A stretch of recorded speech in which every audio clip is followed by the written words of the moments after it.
Online social media is, pretty much an addiction for, I'm going to go with 75% of the population, because there are very few people I know who aren't elderly who are not on something. It could be Facebook, it can be Instagram, it could be Snapchat. I mean, I don't know how some of y'all get anything done because you're constantly snapping and posting. It's the craziest thing. But you probably don't want your kids to have access to everything you do, and it's something to think about. Lynna Nealon is Director of Corporate and Strategic Initiatives at the National Center on Sexual Exploitation, and I welcome her back now to my studio. Hi, Lynna.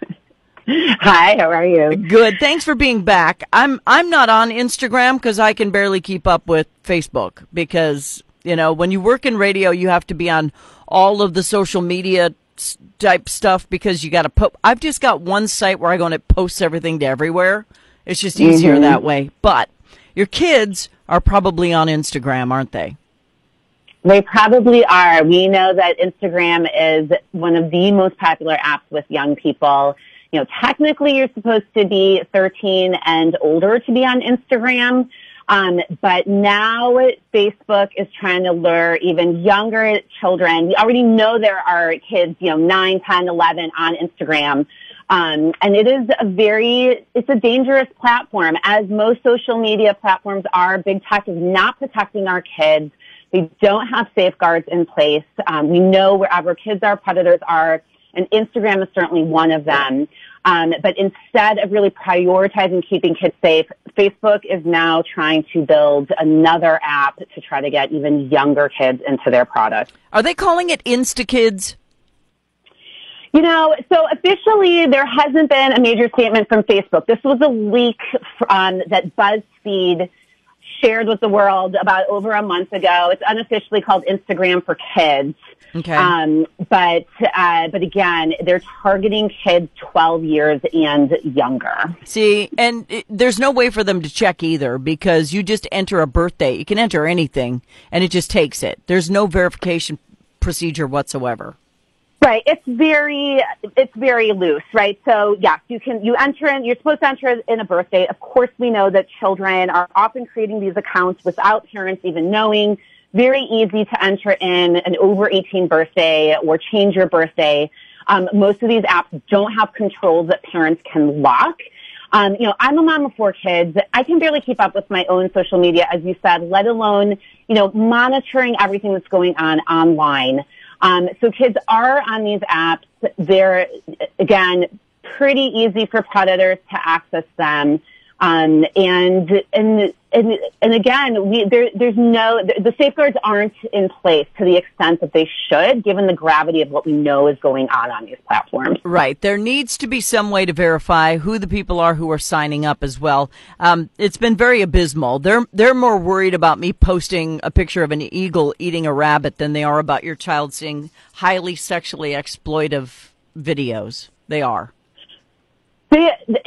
Again, they are not. We've been working with Instagram for a long time, trying to, guide them and press on them to make significant changes. Now, they have. Most recently, they made it much harder for strangers to direct message minors. That's one of the primary ways that strangers groom children through social media. It's, for those who might not know, direct messaging is where it's almost like an email, like an inbox, a private inbox. It's like a text. And before it's very easy. Yeah, exactly. And so they have made it harder. That's something that we have pushed for. And it's harder for them, for strangers and especially adult strangers to comment on what children are posting. But of course, we also know that just like children lie about their age, adults can lie about their age. Mm-hmm. And they often pose as other, peers, as young children, and form relationships with kids online. And again, it's hard. And, 13, 14, 15-year-olds are still learning what this digital world is and don't have the capacity to be able to, make those decisions and distinguish, potentially what is safe and what is not. So, again, it's obviously parents need to be involved, but we're pushing on these social media companies. They need to be held responsible. They need to do more. One of the things that we advocate for is that they need to default to safety. And what that means is any privacy settings, safety settings, and content controls that are available need to be put on by default. So that's something that we're pushing, and we encourage your listeners to also push on them. We have, various methods that people can contact all these social media apps to press on them to do more to protect kids. Is there a one-stop shop, Lynna, for that information? Where can people go?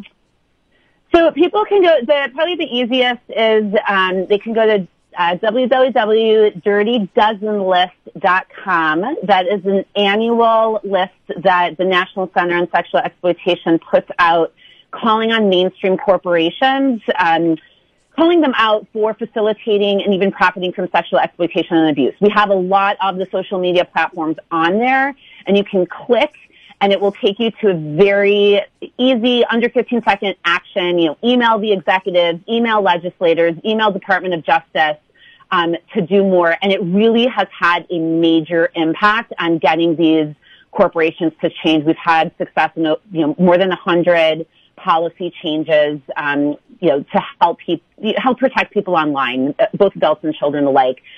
For Instagram in particular, I'm begging your audience to act now. We have an opportunity. There has been such collective outrage. Republican, Democrat alike, 44 attorneys general have written to Facebook to say you need to scrap these plans of Instagram for kids. You have enough problems as it is. Clean up what you already have instead of creating a pipeline to monetize children. Facebook has their shareholders meeting next week.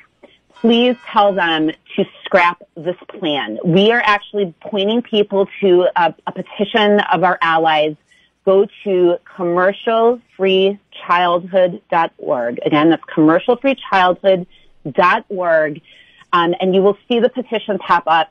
Sign it. There's about 150,000 people who've already signed. We are actually hopeful that there's been enough outrage that Facebook may abandon these plans. Well, let's hope so, because it would be great, because they don't need any more TikToks. We don't need any more WeChats. We don't need any more of it.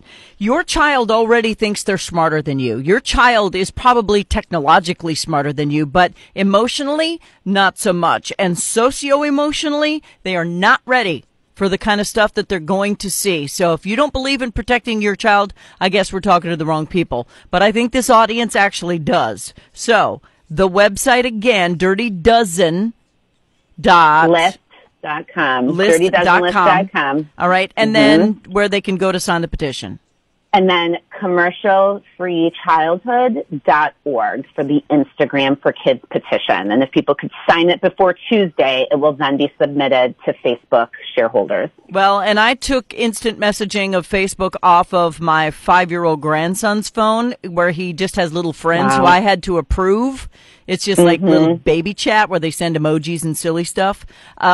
But he wouldn't stop doing it at all hours of the day. So I had to take it off his phone because he wouldn't stop. Good for you. Yeah. Children, certainly that age should definitely not be, even if it's with friends chatting, they need to be, playing and being off of the screens. As you said, the socio-emotional, psychological impact is horrific. And the younger children are on screens, on social media, the harder it is then to break out of that cycle. And again, these companies are not prioritizing your children. They're prioritizing profit, and their entire structure is created to do so. We're all about free speech, folks, but I'm going to tell you right now, in my house, children don't have free speech. They do what they're told. Lynna Nealon is the Director of Corporate and Strategic Initiatives with NCOSE, National Center on Sexual Exploitation. Instagram for Kids is a no-no. Lynna, thank you. Thank you. Bye-bye.